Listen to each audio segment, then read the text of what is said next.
Hello, good morning, नमस्कार। आप सभी भावी अध्यापक एवं अध्यापिकाओं का आपके अपने यूट्यूब चैनल ऑनलाइन शिक्षण पर बहुत बहुत स्वागत है। मैं हूं आपके साथ अंजलि बालियान और आप सभी का स्वागत करती हूं। दोस्तों, आप सभी के लिए, भावी अध्यापक अध्यापिकाओं के लिए हमने चलाई हुई है टॉप 30 क्वेश्चंस की सीरीज, जिसमें आज ये आपका प्रैक्टिस सेट नंबर 25 है और आज हमने सीडीपी विषय के टॉप 30 क्वेश्चंस को सोल्व करना है। तो आप भी मेरे साथ साथ कमेंट्स के माध्यम से मुझे अपना आंसर भेजेंगे और देखेंगे कि आप कितने प्रश्नों का सही सही जवाब दे पाते हैं। आज के प्रैक्टिस सेट में मोस्टली क्वेश्चंस जो है वो आपके सीटेट प्रीवियस पेपर के आपको देखने को मिलेंगे। और दोस्तों, बहुत अच्छे क्वेश्चंस को इसमें रखा गया है इस प्रैक्टिस सेट में, तो आप सभी को बहुत ध्यान से समझकर आंसर करना है और जो प्रश्न गलत होता है उसको साथ के साथ अपना नोट डाउन कर लेना है कि क्यों गलत हुआ, इसका सही जवाब कैसे होगा। तो फुल डिटेल के साथ शुरुआत करते हैं अपने आज के प्रैक्टिस सेट की दमदार प्रश्नों की। तो चलिए दोस्तों, एक बार फटाफट से थम्स अप कर दीजिए और शुरुआत करते हैं, शुभारंभ करते हैं अपने बेहतरीन प्रश्नों की। पहले प्रश्न में आपसे पूछा गया है आंशिक पुनर्बलन डैश। पूछा है आंशिक पुनर्बलन कैसा होता है। ऑप्शन ए, सतत पुनर्बलन की अपेक्षा अधिक प्रभावी होता है। अच्छा, पुनर्बलन का मतलब होता है रीइंफोर्समेंट। इंग्लिश में अगर बात करें क्या कहेंगे हम उसको? रीइंफोर्समेंट कहेंगे, रीइंफोर्समेंट। ठीक है, तो कई सारे बच्चे इंग्लिश वाले भी होंगे तो इन टर्म्स से आप लोग बड़ी आसानी से समझ जाएंगे। तो पूछा है कि आंशिक पुनर्बलन, पुनर्बलन का बताया है मैंने रीइंफोर्समेंट होता है, ये सतत पुनर्बलन की अपेक्षा ज्यादा प्रभावी होता है या सतत पुनर्बलन की अपेक्षा कम प्रभावी होता है, या फिर वास्तविक कक्षा कक्ष में अनुप्रयुक्त नहीं किया जा सकता, या पशुओं को प्रशिक्षित करने में सर्वाधिक कार्य करता है।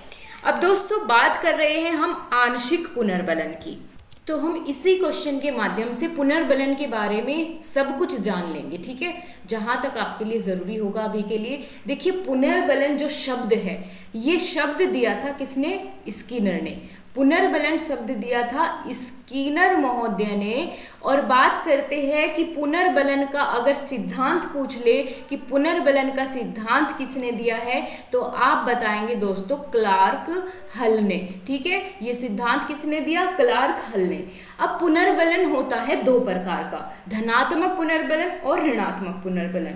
ठीक है, और पुनर्बलन के समय के आधार पर उसको दो तरह से बांटा गया है। समय के आधार पर अगर पूछे तो वो हो जाता है आपका सतत पुनर्बलन और आंशिक पुनर्बलन।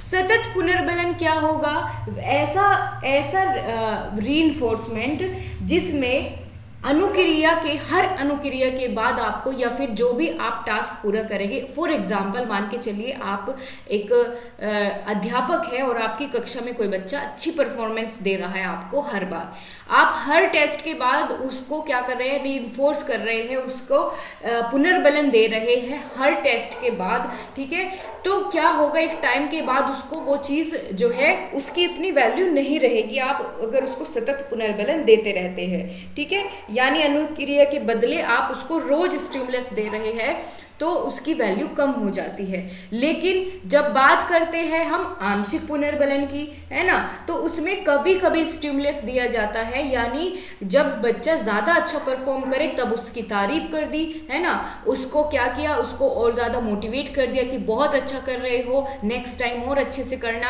है ना, तो उसकी वैल्यू ज़्यादा होती है। तो यही हमारे क्वेश्चन ने भी पूछा है कि आंशिक पुनर्बलन की अपेक्षा सतत पुनर्बलन प्रभावी होता है या आंशिक। ठीक है, तो यहाँ पर हमारा ऑप्शन ए बिल्कुल सही है कि आंशिक पुनर्बलन सतत पुनर्बलन की अपेक्षा ज़्यादा प्रभावी होता है, क्योंकि अगर हम लगातार हर एक बात के बाद या हर एक काम के बाद बच्चे को पुनर्बलन देते रहेंगे, रीइंफोर्समेंट देते रहेंगे, तो उसकी वैल्यू भी कम होती जाएगी। तो ए ऑप्शन बिल्कुल सही है। समझ गए आप सभी? अगला है राष्ट्रीय पाठ्यचर्या रूपरेखा 2005 में बहुभाषा को एक संसाधन के रूप में समर्थन दिया गया है। क्योंकि यह एक तरीका है जिससे प्रत्येक बालक सुरक्षित महसूस करे या फिर भाषागत पृष्ठभूमि के कारण कोई भी बालक पीछे न छूट जाए, इसलिए बहुभाषा को एक संसाधन के रूप में दर्जा दिया है एनसीएफ 2005 ने। यह बालकों को अपने पर विश्वास के लिए प्रोत्साहन देगा, इसलिए या फिर इन सभी कारणों को देखते हुए जो आपका एनसीएफ 2005 है उसमें बहुभाषा को एक संसाधन बताया गया है। तो बताइए आपके अकॉर्डिंग किस ऑप्शन में सबसे ज़्यादा आपको पॉजिटिविटी दिख रही है, या ये सभी होगा? आप जवाब दीजिए। अब दोस्तों इस प्रश्न को करने से पहले मैं आपको थोड़ा सा एनसीएफ 2005 के बारे में अभी बता देती हूँ, ठीक है। वैसे तो हम टॉपिक वाइज कवर करने वाले हैं, ये बहुत इंपॉर्टेंट टॉपिक है आपका एनसीएफ वाला, है ना। इसी तरीके से आपकी जो न्यू एजुकेशन पॉलिसी है, नई शिक्षा नीति है, वो भी बहुत महत्वपूर्ण टॉपिक है। तो इनको मैं आपको जब शुरू करूँगी आपका डिटेल्ड चैप्टर्स को पढ़ाना, तो सबसे पहले मैं इन्हीं टॉपिक्स को कराऊंगी, क्योंकि ये आपके हर विषय में पूछे जाएंगे। ये सीमित, इनका दायरा सीमित नहीं है कि केवल सीडीपी में, ये आपको आपके हर सब्जेक्ट में देखने को मिलेंगे, ठीक है। तो ध्यान दीजिए, एनसीएफ 2005 की अगर ये पूछ ले आपसे, एनसीएफ 2005 को तैयार करने के लिए जो अध्यक्ष बनाए गए थे, किसकी अध्यक्षता में तैयार की गई थी नेशनल यहाँ पर राष्ट्रीय पाठ्यचर्या रूपरेखा, तो ये आपका हुआ था प्रोफेसर यशपाल शर्मा की अध्यक्षता में, ठीक है। प्रोफेसर यशपाल शर्मा की अध्यक्षता में तैयार किया गया था। एनसीएफ इसको हम कहते हैं शॉर्ट फॉर्म में नेशनल कैरिकुलम फ्रेमवर्क, ठीक है। अब बात करते हैं इसमें कि बहुभाषा को एक संसाधन बताया, तो उसके पीछे क्या कारण है, जिसमें पहला आप ऑप्शन देखेंगे कि बच्चे सुरक्षित महसूस करें, है ना। अब बच्चे की भाषा का प्रयोग होगा जब कक्ष में अध्यापक भी उसी भाषा में बच्चे को समझा रहा है, तो जाहिर सी बात है बच्चा अपने आप को वहां पर सुरक्षित महसूस करेगा। दूसरा ऑप्शन भी इसमें एकदम सही है कि भाषागत पृष्ठभूमि के कारण कोई भी बालक पीछे न छूट जाए, इसलिए भी बहुभाषा को संसाधन के रूप में दर्जा दिया गया है। यह बालकों को अपने पर विश्वास के लिए प्रोत्साहन देगा, ये भी एकदम सही है। तो यानी कुल मिला के हमारा ऑप्शन नंबर डी जिसने भी बताया है एकदम करेक्ट है। दोस्तों आज के प्रश्नों को करने में समय जरूर लगेगा, पर मैं आपको हर एक प्रश्न को इतना अच्छे से एक्सप्लेन करूंगी कि आपका ये जो टाइम आप इस क्लास को दे रहे हैं वो वर्थ इट होगा, ठीक है। तो चलो नेक्स्ट क्वेश्चन की ओर। निम्नलिखित में से कौन सा तरीका विज्ञान विषय को समझने के लिए उच्च प्राथमिक स्तर पर उपयुक्त नहीं है? उच्च प्राथमिक स्तर पर उपयुक्त नहीं है। तो ऑप्शन देखते हैं, वस्तुओं को प्रेक्षण करना व अवलोकनों का रिकॉर्ड दर्ज करना। ऑप्शन बी है रेखा चित्र बनाना, या फिर सी वास्तविक अनुभव प्रदान करना, या डी अमूर्तता के द्वारा विषय को सीखना। तो कौन सा तरीका यहाँ पर उपयुक्त नहीं है, हमें देखना ये है। तो बताइए, आप लोग भी आंसर करिए।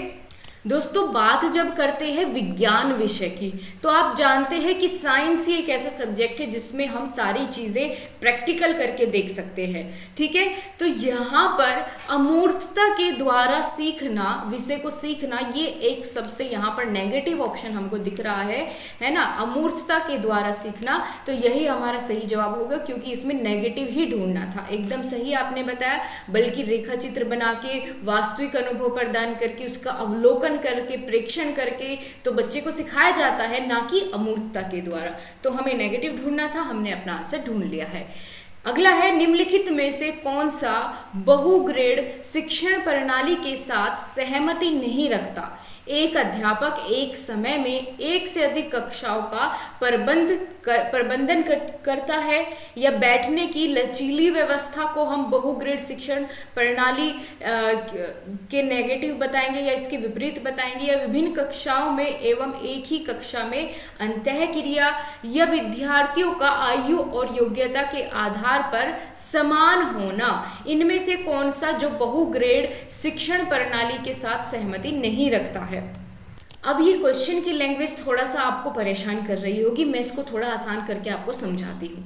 प्रश्न में पूछा गया है दोस्तों, बहुग्रेड शिक्षण प्रणाली यानी मल्टी ग्रेड शिक्षण आपकी जो प्रणाली को इस्तेमाल किया जाता है, जैसे आपने देखा होगा ग्रामीण क्षेत्रों में कुछ प्राथमिक स्कूलों में क्या होता है, एक ही शिक्षक 2 या 3 कक्षाओं को एक साथ एक कमरे में बैठा करके पढ़ाता है। आपने जब अपनी माइक्रो टीचिंग करी होगी या फिर जब आपकी इंटर्नशिप हुई होगी तब आपने देखा होगा स्कूल में, प्राथमिक स्कूलों में ऐसा आम बात है होना कि 2 से 3 कक्षाओं को एक ही कक्षा में बिठा करके एक ही अध्यापक उसको कंट्रोल करता है। उसी को हम मल्टी ग्रेड सिचुएशन या बहुग्रेड शिक्षण प्रणाली कहते हैं। ठीक है, तो इसमें बताया है कि कौन सा इससे सहमत नहीं है ना। तो बताइए अब चौथे प्रश्न का क्या हो जाएगा। देखिए, जब बहुत सारे विभिन्न कक्षा के, यानी जैसे मान के चलिए 2 से 3 कक्षाओं के बच्चे एक जगह बैठा देंगे आप, तो क्या उनकी आयु और योग्यता समान होगी? बिल्कुल नहीं होगी। तो यही एक ऑप्शन है जो कि मल्टीग्रेड एजुकेशन सिस्टम के जो है नेगेटिव है, कि वहां पर योग्यता के आधार पर समानता नहीं होती है, और इसमें बोला है कि समान होते हैं। ठीक है, तो यही डी ऑप्शन हमने यहाँ पर अपना सही निकाल लिया है। आगे चलो, अगले प्रश्न में पूछा गया है संज्ञानात्मक विकास के वंशक्रम निर्धारित करता है। संज्ञानात्मक विकास में वंशक्रम निर्धारित करता है मस्तिष्क जैसी शारीरिक संरचना के मूलभूत स्वभाव को, या शारीरिक संरचना के विकास को, या सहज प्रवृत्ति क्रियाओं के अस्तित्व को, या फिर सभी। तो क्या होगा इसमें आपका सही जवाब? बहुत अच्छे लेवल के क्वेश्चन है दोस्तों। अगर आप इनको बहुत बढ़िया तरीके से कर लेते हैं तो समझ लीजिए आपसे कोई क्वेश्चन नहीं चूकने वाला है, क्योंकि आज का जो सेट है वो सच में बहुत दमदार प्रश्नों से बना है। तो आपको डरना नहीं है, क्वेश्चन को देख के इनको डील करना सीखना है। नहीं हो रहा है तो कोई दिक्कत नहीं है, मैं हूं बताने के लिए। तो देखिए, कोशिश करिए पर आप। तो सबसे पहले तो दोस्तों हम इस प्रश्न को समझेंगे। इसमें आपसे बात की गई है कि संज्ञानात्मक विकास में वंशक्रम क्या निर्धारित करता है। तो सबसे पहले आप समझिए संज्ञानात्मक विकास को। संज्ञानात्मक विकास से क्या तात्पर्य है? संज्ञानात्मक विकास से तात्पर्य है आपके संज्ञान का विकास। संज्ञान अर्थात बुद्धि का विकास। ठीक है, बुद्धि का विकास। तो यहाँ पर इससे कौन सा ऑप्शन संबंधित है, अब आप आसानी से इसको ढूंढ पाएंगे, कोशिश करिए। अब इसमें दोस्तों एक टर्म और यूज की गई है जिसको हम वंशानुक्रम यहाँ पर बोल रहे हैं। वंशानुक्रम की अगर बात करें कि वंशानुक्रम क्या होता है, ठीक है, तो वंशानुक्रम होता है कि जो भी गुण आप विरासत में अपने माता पिता से ग्रहण करते हैं और पीढ़ी दर पीढ़ी वो गुण स्थानांतरित या हस्तांतरित होते रहते हैं, उसी को वंशानुक्रम कहा जाता है। अब दोस्तों वे गुण चाहे शारीरिक हो या मानसिक हो, वो जो स्थानांतरित होंगे उन्हीं को हम वंशानुक्रम कहेंगे। अब ऑप्शन पर चलो, देखिए पहला ऑप्शन बताया गया है कि मस्तिष्क जैसी शारीरिक संरचना के मूलभूत स्वभाव को, तो बिल्कुल सही है ना। जितने भी माता पिता से मूलभूत स्वभाव होते हैं, उनकी शारीरिक और मानसिक संरचना जो होती है वो भी तो बच्चों में ट्रांसफर होती रहती है। तो संज्ञानात्मक विकास में यही निर्धारित करता है वंशानुक्रम कि उनके मस्तिष्क और शारीरिक संरचना का मूलभूत स्वभाव कैसा होने वाला है। तो ऑप्शन ए इसमें एकदम सही हो जाएगा। बी भी सही है, लेकिन यहाँ पर सिर्फ शारीरिक संरचना को कवर किया गया है। ऑप्शन ए इसके मुकाबले ज्यादा अच्छा है। ठीक है, आगे चलते हैं। अगला प्रश्न है, अपनी कक्षा के एक विद्यार्थी की प्रवृत्ति को शिक्षक यदि शिक्षक जानना चाहता है तो उसे क्या करना चाहिए? विद्यार्थी के साथ कड़ाई से पेश आना होगा, या कक्षा में अन्य विद्यार्थियों को उससे न जानने योग्य दूरी बनाए रखने के लिए कहोगे आप? तो देखिए, जहां भी नेगेटिव सेंस वाले क्वेश्चन आ जाए कि बच्चों को क्या करना है, अलग अलग करना है, दूरी बनानी है, तो वहां पर ये तो अपने आप में गलत ऑप्शन आप करते हुए साथ साथ चलेंगे। और कड़ाई से पेश आना यानी बच्चे को डराना धमकाना, तो ये ऑप्शन भी सरासर गलत होगा। आप इसको भी पहले ही एलिमिनेट कर दीजिए। आगे सी ऑप्शन है, उसके समूह के सभी सदस्यों की प्रवृत्ति आप बदलेंगे तब आप बच्चे को जानेंगे, है ना। और डी ऑप्शन है, विद्यार्थी को पढ़ने के प्रति प्रेरित करेंगे। तो कौन सा सही जवाब होगा, इन दोनों में से आप चूज करो। देखिए दोस्तों, कि एक बच्चे की प्रवृत्ति को जानने के लिए आप उसके सदस्यों की प्रवृत्ति को बदल के क्या करेंगे। ठीक है, इसके लिए तो आप जो है बेवजह मेहनत कर रहे हैं कि पहले बच्चे के समूह की प्रवृत्ति को बदलेंगे तब उसको जानेंगे, तो ये भी अपने आप में गलत ऑप्शन हो जाएगा। बचता है आपका ऑप्शन नंबर डी, यही सही है कि विद्यार्थी को पढ़ने के प्रति प्रेरित करना है। तो हमें इन चारों में से बेस्ट चुनना है, ज्यादा कुछ नहीं सोचना है इसमें। तो चारों ऑप्शन में अगर देखें आपका डी ऑप्शन इसमें बेस्ट मिल जाता है। अगला क्वेश्चन है, विकास का वही संबंध परिपक्वता से है जो उद्दीपन का डैश से है। तो ये क्वेश्चन दोस्तों मैंने पहले भी आपको बताया था। तो देखते हूँ कितने यहाँ पर भावी अध्यापक अध्यापिकाएं कितने सजग होकर के मेरी बातों को सुनते हैं और कौन इसका सही जवाब देगा। ठीक है, बताइए जल्दी से क्या संबंध है इनके बीच में। ठीक है, विकास का वही संबंध परिपक्वता से है जो उद्दीपन का किससे होता है, रेस्पोंड से होता है, प्रतिक्रिया से होता है। तो बी ऑप्शन एकदम सही जवाब आप लोगों ने किया, वेल डन। आगे चलते हैं दोस्तों अगले क्वेश्चन की तरफ। प्याजे मुख्यतः डैश के क्षेत्र में योगदान के लिए जाने जाते हैं। प्याजे महोदय की अगर हम बात करते हैं तो सबसे ज्यादा योगदान इन्होंने भाषा के विकास में दिया, या ज्ञानात्मक विकास में इन्होंने सबसे ज्यादा योगदान दिया, या फिर नैतिक विकास में, या फिर सामाजिक विकास में। तो 8वें प्रश्न का उत्तर दो। बहुत अच्छा क्वेश्चन है दोस्तों, प्याजे इनमें से किसके साथ संबंधित है। दोस्तों बात करते हैं प्याजे की, तो प्याजे का सबसे ज्यादा संबंध यहाँ पर देखने को आपका मिलता है, ये मिलता है आपका संज्ञानात्मक विकास से। ठीक है, संज्ञानात्मक विकास में इन्होंने सबसे ज्यादा योगदान दिया है और इसको कहते हैं हम इंटेलेक्चुअल डेवलपमेंट, है ना, ज्ञानात्मक विकास भी हम इसको कह सकते हैं। तो इन्होंने संज्ञानात्मक विकास की जो अवस्थाएं हैं वो 4 अवस्थाएं इसके बारे में इन्होंने बताई कि 4 अवस्थाएं होती है संज्ञानात्मक विकास की, जिसको याद रखने की ट्रिक होती है SPCF। SPCF, एस से होता है आपका सेंसरी मोटर स्टेज, पी से होता है प्री ऑपरेशनल, सी से होता है कॉन्क्रीट ऑपरेशनल और एफ से होता है फॉर्मल ऑपरेशनल स्टेज। ठीक है, तो इसके बारे में और आगे चर्चा हम करेंगे अपने टॉपिक में। इतना आप अभी समझ के चलिए कि प्याजे संबंधित है संज्ञानात्मक विकास में। इन्होंने संज्ञानात्मक विकास की 4 अवस्थाएं बताई SPCF, इससे आप बड़ी आसानी से इन अवस्थाओं को याद कर पाएंगे। आगे अगले क्वेश्चन की ओर चलते हैं। जब कभी 2 या अधिक व्यक्ति एक साथ मिलते हैं और एक दूसरे को प्रभावित करते हैं तो वे एक सामाजिक समूह का निर्माण करते हैं। यह कथन क्या आंशिक रूप से सत्य है, या पूर्ण रूप से सत्य है, या कदाचित सत्य है, या फिर असत्य है। तो ये प्रश्न भी पहले मैं आपको करा चुकी हूँ। इससे पहले 4वें ये शायद 4थे-5वें प्रैक्टिस सेट में आपका ये प्रश्न आया था। तो ये मिक्स करके क्वेश्चन बनाया गया है, CTET वाले, UPTET वाले। तो आपका एक तरह से टेस्ट चल रहा है, जितना अभी तक आपने सीखा उसका, ऐसा आप समझ सकते हैं। ठीक है, तो ये बात पूर्ण रूप से सत्य है, बी ऑप्शन एकदम सही है। आप लोगों ने बिल्कुल इसको कैच किया आंसर को। आगे चलते हैं। निम्न में से या निम्नलिखित में से किस समूह के बच्चे को समायोजन की समस्या होती है। जो बच्चे औसत बुद्धि वाले होते हैं उनको, या ग्रामीण बच्चों को, या अध्ययनशील बच्चों को, या कुशाग्र बुद्धि वाले बच्चे को। देखिए, औसत बुद्धि वाले बच्चे को कोई समायोजन की समस्या नहीं होती, वो इजीली अगले किसी भी माहौल में समायोजित कर लेता है। ग्रामीण बच्चा, ऐसा शहरी ग्रामीण में इतना कोई खास वो नहीं होता, अंतर की समायोजन करने में उसको परेशानी होगी। ठीक है, अध्ययनशील बच्चे या कुशाग्र बुद्धि बच्चे, इन दोनों में से अब आपको छांटना है। ठीक है, तो अध्ययनशील बच्चे में भी ऐसी कोई समस्या देखने को नहीं मिलती, लेकिन जब बात करते हैं दोस्तों कुशाग्र बुद्धि वाले बच्चे को सबसे ज्यादा समायोजन की समस्या देखने को इन चारों में से मिलेगी। ठीक है, आगे चलते हैं। अगला प्रश्न है, देखकर आपको समझना होगा कि एक शिक्षक अपने लोकतांत्रिक स्वभाव के कारण विद्यार्थियों को पूरी कक्षा में कहीं भी बैठने की अनुमति देता है। कुछ शिक्षार्थी एक साथ बैठते हैं और चर्चा करते हैं या सामूहिक पठन करते हैं, कुछ चुपचाप बैठकर अपने आप पढ़ते हैं। एक अभिभावक को यह पसंद नहीं आता। इस स्थिति से निपटने का निम्न में से कौन सा सबसे बेहतर तरीका हो सकता है। ये बहुत अच्छा क्वेश्चन है दोस्तों, बहुत बेहतरीन प्रश्न है, सोचने पर आपको मजबूर करेगा। पेडागोजी का प्रश्न अगर ऐसा आता है तो ऐसे में बच्चे फंसते हैं, सबसे ज्यादा वो गलत करके आते हैं। तो देखते हैं आप क्या करोगे, आप इसमें फंसने वाले हैं या फिर इस पर तैरकर आप निकल जाएंगे इस दरिया से।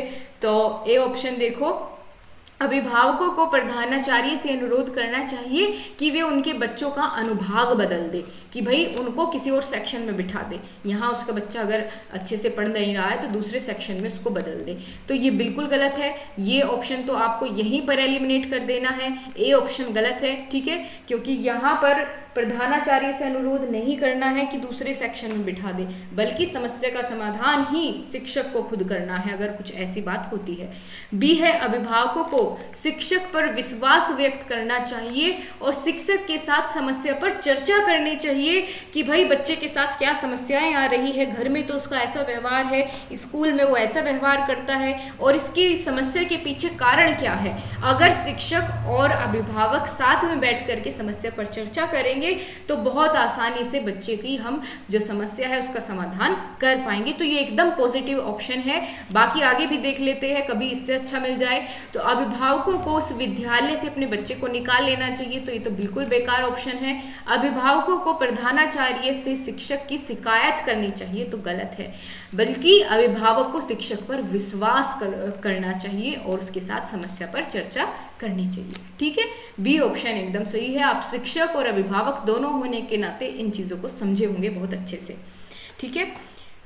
आगे चलते हैं। वह अवस्था जब बच्चा तार्किक रूप से वस्तुओं व घटनाओं के विषय में चिंतन करना प्रारंभ कर देता है तो वो कौन सी अवस्था होती है? औपचारिक संक्रियात्मक अवस्था, पूर्व संक्रियात्मक अवस्था, मूर्त संक्रियात्मक अवस्था या फिर संवेदी प्रेरक अवस्था। 12वें प्रश्न का सही उत्तर कौन देने वाला है, जल्दी से बता दीजिए मुझे। तो बिल्कुल दोस्तों, अभी थोड़ी देर पहले मैंने आपको किसके बारे में बताया? प्याजे महोदय के बारे में बताया, और मैंने आपको बताया कि इन्होंने 4 अवस्थाएं बताई है जिनको हमने 4 कैटेगरी में बांटा है, SPCF, जिनमें बात करते हैं सेंसरी मोटर की, जिसको हम क्या कहेंगे? इनमें से संवेदी प्रेरक, ठीक है, सेंसरी मोटर को संवेदी प्रेरक कहेंगे, ठीक है। तो ये इसका जवाब नहीं होगा क्योंकि इसमें बच्चा जन्म से 2 वर्ष की अवस्था में होता है, तो यहाँ तो वो तार्किक रूप से सोचना शुरू नहीं कर सकता, तो ये ऑप्शन हमारा एलिमिनेट हो गया। दूसरा चलते हैं हम यहाँ पर पूर्व संक्रियात्मक अवस्था, जिसको हम प्री ऑपरेशनल स्टेज कहते हैं, दूसरी वाली, ठीक है। ये होते हैं आपकी 2 से 7 वर्ष की, 2 से 7 वर्ष की। तो इसमें बच्चा जो है यहाँ पर ज़्यादा तार्किक विचार उसके अंदर नहीं आते, बल्कि वो थोड़ा बहुत क्या करने लगता है? जीववाद, अहम केंद्रिता, है ना, संरक्षण का अभाव उसमें अभी मिलता है, अविलोम्यता का गुण उसमें अभी प्रकट नहीं होता है ना ही वो दूसरे के विचारों को समझ पाता है क्योंकि बाल्यावस्था में होता है। वो इतना ज़्यादा यहाँ पर डेवलप उसका माइंड नहीं होता कि वो तार्किक रूप से सोचना आरंभ कर दे, ठीक है। तो ये भी गलत हो जाएगा। तीसरी स्टेज आती है कॉन्क्रीट ऑपरेशनल यानी मूर्त संक्रियात्मक अवस्था, और यही हमारा आंसर भी है। इसका जो टाइम पीरियड होता है वह होता है 7 से 11 वर्ष। तो इसको कॉन्क्रीट ऑपरेशनल बोलते हैं, मूर्त ठोस या स्थूल संक्रियात्मक अवस्था भी हम इसको कहते हैं। और इस अवस्था में आते आते बच्चा तार्किक चिंतन की शुरुआत कर देता है, ठीक है। तो यही एकदम सही जवाब हमारा होने वाला है। आगे है मन का मानचित्रण संबंधित है। मन का मानचित्रण किससे संबंधित है? साहसिक कार्यों की क्रिया योजना से या मन का चित्र बनाने से। तो ये तो कैसा ही ऑप्शन हो गया कि मन का चित्र कैसे बना सकते हैं आप, है ना, इसको एलिमिनेट करो। साहसिक कार्य करने की क्रिया योजना से क्या मन का मानचित्रण होगा? बिल्कुल नहीं। सी है मन की क्रियाशीलता पर अनुसंधान करना, कि मन में अगर कोई जागरूकता उठ रही है, कोई थॉट आ रहा है तो उसको क्या करे, उसको पूरा करे, है ना, उसकी खोज करे। अगर कोई विचार आ रहा है तो उसका अनुसंधान करे, खोज करे, तो मन की क्रियाशीलता या मन का मानचित्रण इसी से संबंधित होगा। ऑप्शन नंबर सी एकदम सही है। डी है बोध बढ़ाने से या समझ बढ़ाने से मन का मानचित्रण नहीं होता, है ना। तो यहाँ पर सी ऑप्शन सबसे अच्छा ऑप्शन आपको यहाँ देखने को मिलेगा। नेक्स्ट क्वेश्चन है, बहुत ध्यान से पढ़ो, अच्छा है। विशेष रूप से प्राथमिक स्तर पर विद्यार्थियों की सीखने संबंधी समस्याओं को संबोधित करने का सबसे बेहतर तरीका कौन सा आप लोग मानते हैं? ऑप्शन ए, महंगी और चमकदार सहायक सामग्री का प्रयोग करें कि बच्चा आकर्षित रहे आपकी तरफ। तो बिल्कुल नहीं, हमको ज़्यादा से ज़्यादा ऐसी चीज़ों का इस्तेमाल करना होता है कि जिसमें ज़्यादा लागत भी ना आए और बच्चे का ध्यान भी उसकी तरफ आकर्षित हो और वो हमारे वातावरण से जुड़ी हुई हो। ज़्यादातर चीज़ों का निर्माण हमको खुद करना है, लकड़ी से, पत्तों से, है ना। जो चीज़ें हम खुद बना सकते हैं उसको स्वयं बनाना है और बच्चों को भी उसे बनाने में पार्टिसिपेट करवाना है, ठीक है। आगे चलो, सरल और रोचक सहायक सामग्री का प्रयोग करना है, या सी कहानी कथन पद्धति का आप प्रयोग करेंगे, या डी अक्षमता के अनुरूप विभिन्न शिक्षण पद्धतियों का प्रयोग आप लोग करेंगे, ठीक है।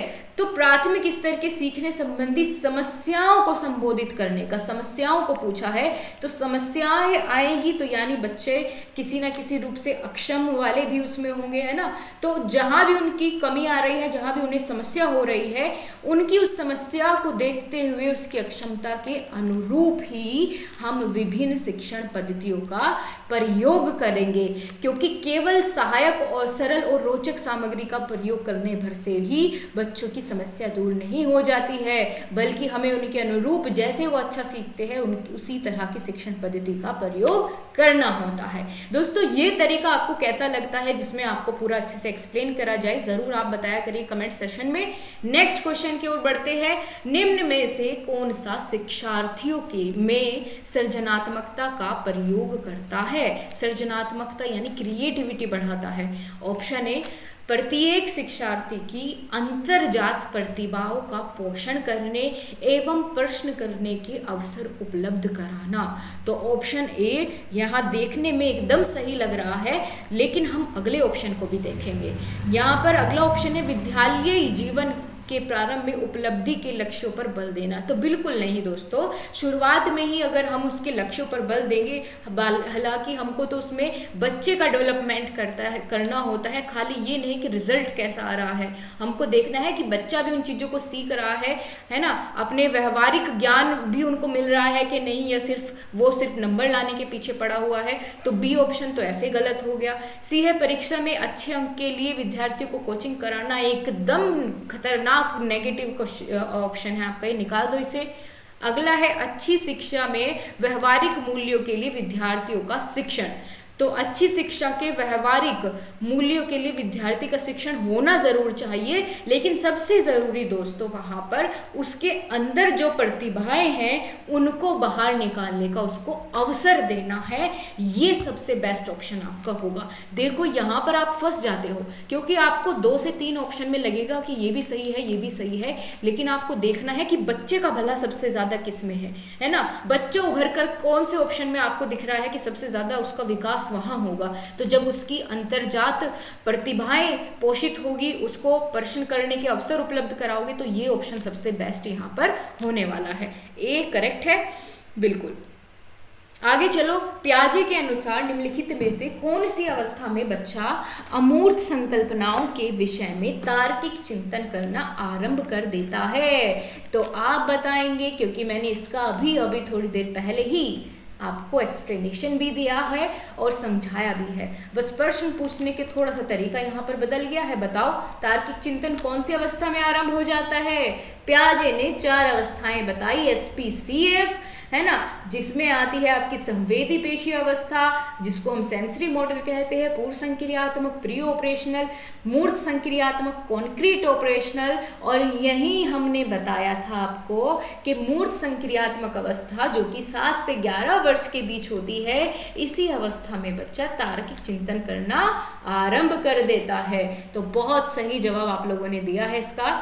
अगला प्रश्न है, सीखना समृद्ध हो सकता है यदि। देखिए दोस्तों, अगर आपको मेरी स्पीड थोड़ी ज़्यादा लग रही है तो आप इन 3 डॉट्स पर क्लिक करके उसको प्लेबैक स्पीड को स्लो भी कर सकते हैं, ठीक है। तो आप अपने अकॉर्डिंग इसको मैनेज कर लिया करिए, ताकि देखिए मुझे टाइम से सारे क्वेश्चन पूरे कराने हैं, और अगर मैं ऐसे समझाती हूँ तो उसमें टाइम ज़्यादा लगता है, तो मैं थोड़ा तेज़ बोलने की कोशिश करती हूँ जल्दी कि मैं आपको बिना ज़्यादा समय गवाए फटाफट से सारे क्वेश्चन कराऊँ। तो देखो क्वेश्चन देखो, सीखना समृद्ध हो सकता है यदि कक्षा में अधिक से अधिक शिक्षण सामग्री का प्रयोग किया जाए। अच्छा, क्या तभी होगा शिक्षण समृद्ध? अब ऐसे तो आप क्लासरूम भर देंगे शिक्षण सामग्री से, है ना, तो क्या शिक्षण समृद्ध हो जाएगा? बिल्कुल नहीं। खाली उसका ज़्यादा से ज़्यादा प्रयोग करने से ही शिक्षण समृद्ध नहीं हो जाता। अगला ऑप्शन देखो, शिक्षक विभिन्न प्रकार के व्याख्यान दे स्पष्टीकरण का प्रयोग करे, तो व्याख्यान विधि तो बच्चों के लिए अच्छी नहीं मानी जाती है। आगे चलो, कक्षा में आवधिक परीक्षाओं का पर अपेक्षित ध्यान देना, तो परीक्षाओं पर ध्यान नहीं देना है ज़्यादा, बल्कि बच्चे के सामने वास्तविक दुनिया से उदाहरणों को कक्षा में लाया जाए, जिससे बच्चा या विद्यार्थी एक दूसरे के साथ अंतः क्रिया करके और शिक्षक उस प्रक्रिया को सुगम भी बनाए। ठीक है, ये ऑप्शन सबसे बेस्ट ऑप्शन है। ठीक है, कि बच्चे को जो है उसके वास्तविक दुनिया के उदाहरण उसके सामने रखा जाए और बच्चे अंतः क्रिया उसमें करें। एकदम सही। अगला है, निम्नलिखित का मिलान करते हुए दिए गए कूट में सही उत्तर का चयन करना। इस बार आपको मैचिंग दे दी गई है, तो आपको सूची ए को ब से मिलान करना है, ए का बी से मिलान करना है। तो देखो, मन तरंग को एक रक्षा तंत्र के रूप में वर्गीकृत कर सकते हैं। नकारना, पलायन, प्रतिस्थापन या चिंता, इसमें से किसके साथ इसको आप मैच करेंगे, है ना। इसमें आप किसको इसके साथ मैच करेंगे, तो बात करते हैं हम मन तरंग को एक रक्षा तंत्र के रूप में वर्गीकृत करना, या रक्षात्मक तंत्र व्यक्ति के बचाव करता है, ये किस में आ जाएगा। या फिर सी है, उदात्तीकरण को रक्षात्मक तंत्र के रूप में वर्गीकृत करेगा, या क्षतिपूर्ति को रक्षात्मक तंत्र के रूप में वर्गीकृत किया जा सकता है। ये इनको कैसे आप मैच करेंगे, बहुत ही यहाँ आपको अलग सा क्वेश्चन देखने को मिला होगा ये। और सूची बी में जो आपको ऑप्शन दिए गए हैं, नकारना, पलायन करना, प्रतिस्थापन करना, चिंता करना, इनको मैं एक बार आपको थोड़ा सा समझा देती हूँ, है ना। सबसे पहले आएगा नकारना या इनकार करना, इसको हम कहेंगे डैनियल। ठीक है, डैनियल पेडागोजी की भाषा में। पलायन को क्या कहेंगे, पलायन को कहते हैं एस्केप। ठीक है, एस्केप, इनके बारे में बताऊंगी मैं आपको, अभी घबराना नहीं है प्रश्न को देख करके। ठीक है, प्रतिस्थापन को हम कहेंगे सब्स्टिट्यूशन, है ना, सब्स्टिट्यूशन की हम उसका दूसरा कोई सब्स्टिट्यूट देख ले, है ना, उस प्रॉब्लम का। चौथा है चिंता, जिसको हम कहते हैं एंजाइटी। ठीक है, एंजाइटी कहते हैं। तो देखो, थोड़ा थोड़ा क्लियर होना शुरू हुआ होगा आपको। सबसे पहले तो दोस्तों आपको ये पता होना चाहिए ये क्वेश्चन कौन से चैप्टर से आ रहा है आपका। तो ये आपका समायोजन या एडजस्टमेंट वाले चैप्टर से आपका ये प्रश्न बन रहा है। और ये आप तभी ज़्यादा समझोगे जब मैं आपको समायोजन के बारे में एक एक करके बहुत अच्छे से सारी चीज़ें समझाऊंगी, जो कि यहाँ से क्वेश्चन में तो पॉसिबल नहीं है, जो कि बहुत ज़्यादा टाइम खा जाने वाला है। लेकिन मैं आपको थोड़ा सा बता देती हूँ कि जब हम अपने वातावरण के साथ सही तरीके से तालमेल नहीं बैठा पाते, सही तरीके से तालमेल स्थापित नहीं कर पाते, उसी को कुसमायोजन कहते हैं, है ना। और जब स्थापित कर लेते हैं तो वो समायोजन है ना। तालमेल बैठा लेते हैं तो वो क्या है, एडजस्ट होना है, समायोजन है। तो लेकिन जब हम समायोजन नहीं कर पाते, तब हमारे मन में जो कहते हैं कि मानसिक द्वंद्व चलता है, कॉन्फ्लिक्ट्स चलते हैं, तो ये उनकी यहाँ पर आपको सूची दी गई है कि हमारे सामने जब कोई समस्या आएगी, अगर हम उसको सोल्व नहीं कर पा रहे हैं तो हमें एंजाइटी होगी ना, चिंता होगी। तो हम उसके फिर ऑप्शंस देखेंगे कि क्या करें जो ये सोल्व हो जाए, है ना। तो हम या तो अपनी प्रॉब्लम ही बदल लेते हैं सब्स्टिट्यूट देख के कि भाई इससे अच्छा है हमें ये वाला काम कर लो तो मेरे सामने दिक्कत ही नहीं आएगी, तो हम उस समस्या को छोड़ करके कोई दूसरा तरीका अपना लेते हैं, है ना। या फिर क्या कर जाते हैं कि उसको छोड़ देते हैं कि भाई ये तो अब नहीं होगा, है ना, जिसकी वजह से स्ट्रेस हो जाता है, एंजाइटी हो जाती है, कॉन्फ्लिक्ट्स आने लगते हैं मन में। तो इस तरीके से ये पूरा एक चैप्टर है जो कि मैं आपको वहाँ पर कंफर्म करूँगी, यहाँ पर आप इसकी कोई दिक्कत ना लीजिए। आगे अगले प्रश्न की ओर हम बढ़ते हैं। अभी 5वीं कक्षा के दृष्टिबाधित विद्यार्थी, वैसे इसको ऑप्शन सी यहाँ पर सही होने वाला है, सही आंसर की अगर बात करें। 5वीं कक्षा के दृष्टिबाधित विद्यार्थी डैश के माता पिता और मित्रों द्वारा उसे दैनिक कार्य करने में सहायता की जानी चाहिए। अगर 5वीं कक्षा का एक विद्यार्थी है और वो दृष्टिबाधित है, तो इस विद्यार्थी की क्या दैनिक कार्य में उसके माता पिता और मित्रों के द्वारा सहायता करी जानी चाहिए, या फिर उसके साथ सामान्य रूप से व्यवहार करा जाना चाहिए और उसको श्रव्य सीडी के माध्यम से सहायता उपलब्ध करानी चाहिए, या फिर कक्षा में उसके साथ विशेष व्यवहार किया जाना चाहिए, या निचले स्तर के कार्य करने की छूट मिलनी चाहिए। तो सबसे बेस्ट ऑप्शन आपके अकॉर्डिंग यहाँ क्या होने वाला है कि बच्चा जब दृष्टिबाधित है, वो देख नहीं सकता लेकिन सुन तो सकता है, तो हम उसके साथ सामान्य तो व्यवहार करेंगे, साथ ही उसको श्रव्य सीडी के माध्यम से उसकी जो उसको अतिरिक्त सहायता है वो उपलब्ध करवाएंगे। तो बी ऑप्शन यहाँ पर एकदम एकदम सही है। थोड़ा स्पीड से चलना होगा क्योंकि अभी हमारे 10 क्वेश्चन लगभग बाकी है और टाइम हमारा पूरा होने वाला है। तो निम्न में से कौन सा बच्चे की सामाजिक मनोवैज्ञानिक आवश्यकताओं के साथ संबंधित नहीं है, ठीक है, उसकी सामाजिक मनोवैज्ञानिक आवश्यकताओं के साथ कौन सा संबंधित नहीं है। 20वें प्रश्न का सही उत्तर दे दो जल्दी से। क्या होगा? संबंध नहीं है तो संवेगात्मक सुरक्षा की आवश्यकता बिल्कुल होती है ना। शरीर से अवशिष्ट पदार्थों का नियमित रूप से बाहर निकलना, तो ये तो सामाजिक मनोवैज्ञानिक आवश्यकताओं में तो बिल्कुल नहीं आता है। तो यहाँ पर आपको बी ऑप्शन ही सही हो जाएगा, हमें वही देखना था कौन सा उसमें नहीं आता है, ठीक है। अगला है, वह कौन सा स्थान है जहां बच्चे के संज्ञानात्मक विकास को सबसे बेहतर तरीके से आप परिभाषित कर सकते हैं। बच्चे के विद्यालय में और उसके कक्षा पर्यावरण में, या उसके सभागार में, या घर में, या खेल के मैदान में। देखिए, संज्ञानात्मक विकास की जब बात करते हैं तो खेल का मैदान इसमें पहले ही बार हो जाएगा, क्योंकि वहां आप उसकी जो फिजिकल एबिलिटीज है, फिजिकल डेवलपमेंट है, उसका तो बेहतर तरीके से आप उसका पता कर सकते हैं, लेकिन संज्ञानात्मक विकास का नहीं। तो फिर बात करते हैं, ना ही उसके आप घर में जाके कर सकते, ना ही सभागार में, तो आप सबसे अच्छे से उसके विद्यालय और कक्ष में ही उसके संज्ञानात्मक विकास को सबसे अच्छे तरीके से परिभाषित कर सकते हैं। अगला प्रश्न है, डैश को एक अभिप्रेरित शिक्षण का संकेतक माना जाता है। शिक्षक द्वारा दिया गया उपचारात्मक कार्य को या विद्यार्थियों द्वारा प्रश्न पूछने को अभिप्रेरित शिक्षण का संकेत मानेंगे, या कक्षा में एकदम खामोशी है, तो खामोशी डर की वजह से भी तो हो सकती है, जरूरी नहीं है कि बच्चे अभिप्रेरित हो, है ना। तो ये तो यहीं पर एलिमिनेट करो। डी है, कक्षा में अधिकतम उपस्थिति, क्या इस बात को बताती है कि बच्चे अभिप्रेरित है सीखने के लिए? बिल्कुल नहीं। हो सकता है आपने उन पे फाइन लगा दिया हो कि छुट्टी करने पर 100 रुपये दोगे, है ना, तो बच्चे आएंगे, डर की वजह से आएंगे कि फाइन देना पड़ेगा, तो ये भी इस चीज को नहीं दर्शाता है।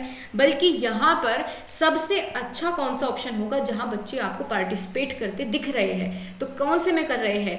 बी वाले में कर रहे हैं, क्योंकि उसमें बच्चे प्रश्न पूछ रहे हैं। तो यही ऑप्शन सबसे अच्छा है और यही आपका इसमें सही हो जाएगा। अगर विद्यार्थी प्रश्न पूछ रहे हैं तो ये संकेत है बच्चे के अभिप्रेरित होने का, ठीक है। अगला है, निम्न में से कौन सा बुद्धिमान बच्चे का लक्षण नहीं होता? बुद्धिमान बच्चे का लक्षण नहीं है वह जो प्रवाह पूर्ण एवं उचित तरीके से संप्रेषण करने की क्षमता रखता है। क्या ये इसका लक्षण नहीं है? तो ये तो है ना, ये तो लक्षण है, तो ये तो आ जाएगा इसमें। वह जो अमूर्त रूप से सोचता है, तो बहुत अच्छी बात है, अगर बच्चा मूर्त रूप से चिंतन कर पा रहा है तो ये तो उसके बुद्धिमान होने का लक्षण है। आगे है, वह जो एक नए परिवेश में स्वयं को समायोजित कर सकता है, तो ये भी उसकी विशेषता है। लेकिन हम बात करें जब ऑप्शन नंबर डी की, तो ऑप्शन नंबर डी में क्या बताया गया है? वह जो लंबे निबंधों को बहुत जल्दी रटने की क्षमता रखता है। तो रटने की क्षमता रखने वाले बच्चे को आप बुद्धिमान नहीं कह सकते, वो तो रट्टू तोता हो गया, है ना। तो यहाँ पर डी ऑप्शन ही आपका गलत है, यानी सही है। नेगेटिव ही छाटना था हमको, इसमें गलत ही ऑप्शन देखना था, तो वो यही हो जाएगा। बल्कि बाकी सभी ऑप्शन बुद्धिमान होने के लक्षण होते हैं, ठीक है। सही जवाब आप लोग जल्दी से किया करिए मेरे साथ साथ। अगला है, निम्नलिखित में से कौन सा शोध का चरण शोध को क्रियात्मक अनुसंधान बनाता है? शोध को क्रियात्मक अनुसंधान कौन बनाएगा? उपकल्पनाओं का निर्माण करने, या प्रोग्राम का क्रियान्वयन एवं अंतिम मूल्यांकन करना, या सामान्यीकरण करना, या शोध आकल्प का अपरिवर्तन कठोर होना। दोस्तों, यहाँ पर जब हम बात करते हैं अनुसंधान की, यानी खोज करने की, तो उसके लिए हम खोज कब शुरू करते हैं? जब हमारे पास कोई समस्या हो, है ना। तो सबसे पहले हम क्या करते हैं? समस्या की पहचान करते हैं, समस्या क्या है ना।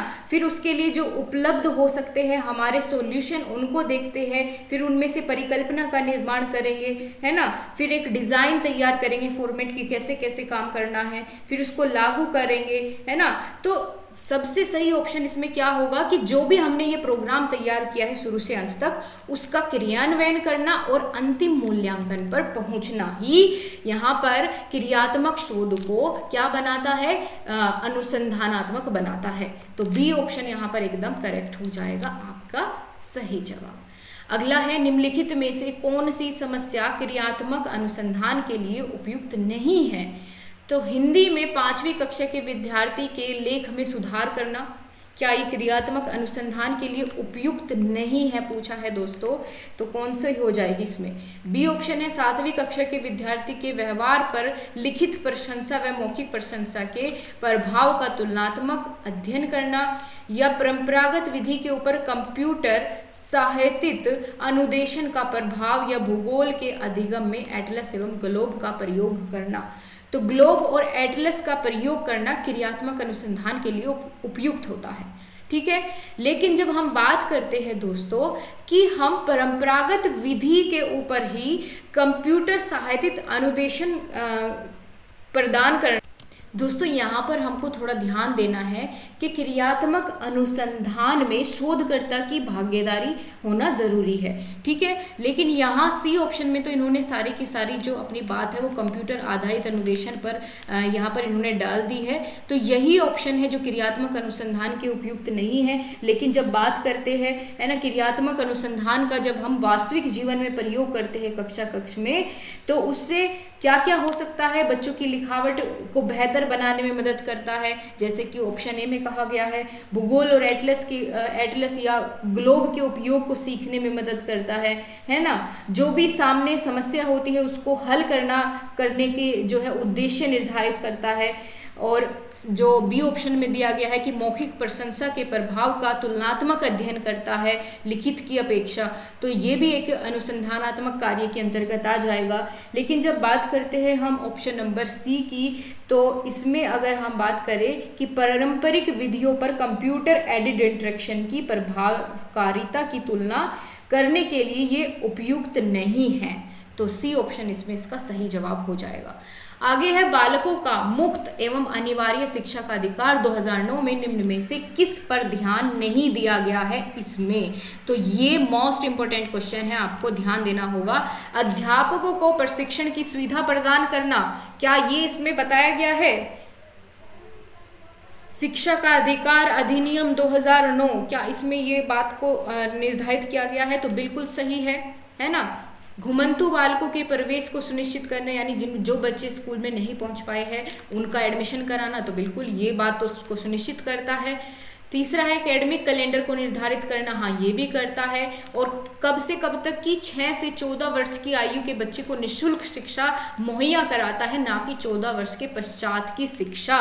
तो 14 वर्ष के बाद के जो बड़े बच्चे होते हैं उनकी शिक्षा की यहाँ पर ये बात नहीं करता है, उसमें ध्यान नहीं दिया गया है, केवल 6 से 14 वर्ष के बच्चों तक ही ये सीमित है। तो डी ऑप्शन यहाँ पर सही हो जाएगा, क्योंकि इसकी तरफ वो ध्यान नहीं दिया गया है इसमें। तो बहुत अच्छा क्वेश्चन था। अगला है राष्ट्रीय पाठ्यचर्या रूपरेखा 2005 एनसीएफ 2005 में भारत की धार्मिक एवं सांस्कृतिक विविधता को मनाना, स्त्रियों के प्रति सम्मान एवं जिम्मेदारी के दृष्टिकोण को बढ़ाने के प्रोग्राम का आयोजन एवं वृत्त चित्रों तथा फिल्मों को एकत्र करना एवं दिखाना जिसके माध्यम से शांति में वृद्धि हो को सुझाया गया है, ताकि ऑप्शन ए शांति की शिक्षा दी जा सके, बी मूल्यों की शिक्षा दी जा सके, सी नागरिकता की शिक्षा दी जा सके, या कोई नहीं। तो बताइए किस लिए दिया यहाँ पर ये सारी चीज़ें का प्रबंध किया गया है। 27वें प्रश्न का क्या होगा सही जवाब? इस प्रश्न का उत्तर इसके प्रश्न में ही छुपा हुआ है। यहाँ पर आप देखेंगे लास्ट लाइन में बताया गया है कि जिम्मेदारी के दृष्टिकोण को बढ़ाने के प्रोग्राम का आयोजन एवं वृत्त चित्रों तथा फिल्मों को एकत्र करना एवं दिखाना जिसके माध्यम से शांति में वृद्धि हो, है ना। तो यहाँ पर किसके लिए यहाँ पर बात की गई है? शांति की शिक्षा दी जा सके, इसके लिए ही क्या करना है? समय समय पर स्क्रीनिंग करनी है बच्चों की, उनको फीचर फिल्म्स दिखानी है, वृत्त चित्र दिखाने हैं, है ना। न्याय और शांति के मूल्य को जो बढ़ावा देती है ऐसी फिल्में दिखानी है। स्कूलों में समय समय पर उनकी स्क्रीनिंग करनी है। तो यहाँ पर ए ऑप्शन यहाँ पर बेस्ट है, क्योंकि प्रश्न पूछने के तरीके में ही इसका उत्तर भी छिपा हुआ है। आगे चलते हैं, हमने ढूंढ लिया है इसका आंसर। आगे चले, नेक्स्ट क्वेश्चन है क्वेश्चन नंबर 28। इनमें मिलान करना है। सूची ए है बीज अंकुरित होने का अनुभव प्रदान करना, ये किससे संबंधित है? ऑप्शन ए अवलोकन से, या ऑप्शन बी प्रश्न पूछने से, या भाग लेने से, या विचार मनन करने से। बताइए, एक एक को करते हुए चलेंगे। अगर बीज अंकुरित होने का अनुभव प्रदान करना है तो वो किससे संबंधित होगा? वह होगा अवलोकन करने से या प्रश्न पूछने से, भाग लेने से या फिर मनन करने से। तो यहाँ पर आपका ये किससे संबंधित है, जल्दी से बता दीजिए। क्वेश्चन नंबर 28 का क्या यहाँ पर सही होने वाला है? अवलोकन। आप अवलोकन कर रहे हैं तभी तो आप उसका अनुभव प्रदान करें कि आप देख रहे हैं आपने एक बीज बोया है और आप देख रहे हैं कि कब ये अंकुरित होगा, तो आप उसका क्या कर रहे हैं? अवलोकन कर रहे हैं। बी ऑप्शन देखो, ये किसका हो गया? ए का वन हो गया। बी देखो, भूमिका निर्वाह करना यानी रोल प्ले करना, ये किससे संबंधित हो जाएगा? जब आप रोल प्ले कर रहे हैं तो आप उसमें प्रश्न पूछ रहे हैं, भाग ले रहे हैं, विचार या मनन कर रहे हैं, तो आप उसमें क्या कर रहे हैं? भाग ले रहे हैं। तो भूमिका निर्वाह करना यानी रोल प्ले करना यानी भाग लेना, तो ये इससे संबंधित हो जाएगा। तो तीसरा बी से संबंधित है। अगला है परिवार में लैंगिक विभेदीकरण की क्रियाओं या अभ्यास पर वार्तालाप करना, ये किससे संबंधित है? आप उसमें प्रश्न पूछ रहे हैं या फिर विचार और मनन कर रहे हैं लैंगिक विभेदीकरण की क्रियाओं के अभ्यास पर। जब वार्तालाप करेंगे तो यानी आप विचार कर रहे हैं, चिंतन कर रहे हैं उस पर, ठीक है। तो ये सी से संबंधित हो गया। तो आप देखेंगे वन, ए का वन, बी का तीसरा और सी का यहाँ पर आपने देखा चौथा। ए ऑप्शन एकदम सही हो जाएगा। बाकी बचा दुग्धशाला में विभिन्न दूधों के उत्पादों की प्रक्रिया पर बनाना व डिब्बा बंद करना, तो ये आपका यहाँ पर दूसरे ऑप्शन से संबंधित हो जाएगा। तो यहाँ पर आपका सही ऑप्शन आपको मिल गया है। आगे चलते हैं। बच्चे दुनिया के बारे में अपनी समझ का सृजन करते हैं, इसका श्रेय किसको जाता है? किसने ये बात बोली कि बच्चे अपनी समझ के अनुसार ही अपनी दुनिया बना लेते हैं, ठीक है। ये बात किसने कही है? तो ये बात कही है दोस्तों पियाजे महोदय ने। आप याद रखेंगे, अच्छा क्वेश्चन है, कई बार आपका रिपीट हो चुका है डिफरेंट एग्जाम्स में टीचिंग के, तो याद रखिएगा। अगले क्वेश्चन की ओर बढ़ेंगे। कृतिका अक्सर घर में ज़्यादा बात नहीं करती लेकिन विद्यालय में वह काफ़ी बात करती है। यह दर्शाता है कि शिक्षकों की यह मांग होती है कि बच्चे विद्यालय में आके खूब बतियाएं, या कृतिका को अपना घर बिल्कुल पसंद नहीं है, या उसके विचारों को विद्यालय में मान्यता मिलती है इसलिए, या विद्यालय हर समय बच्चों को खूब बात करने का अवसर देता है इसलिए।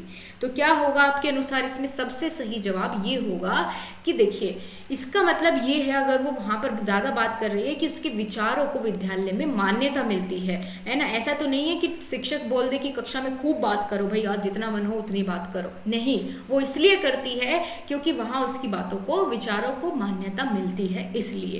तो दोस्तों ये थे आपके आज के खतरनाक 30 प्रश्न, और आपने आज कितना स्कोर किया ज़रूर से बताइएगा, या फिर आप बीच में हिम्मत हार के छोड़ के चले गए क्लास को, या लास्ट तक टिके रहे। जो भी लास्ट तक टिका रहा है एक बार फटाफट से लाइक करो और बताओ क्वेश्चन का लेवल कैसा था और आपने कितने प्रश्नों का सही उत्तर दिया है, और आज का तरीका आपको कैसा लगा प्रश्नों को समझाने का, सिखाने का, ये भी आपको बताना है, अपना फीडबैक देना आपको नहीं भूलना है। तो मिलते हैं आपसे अगले सेशन में, तब तक के लिए नमस्कार, जय हिंद, वंदे मातरम।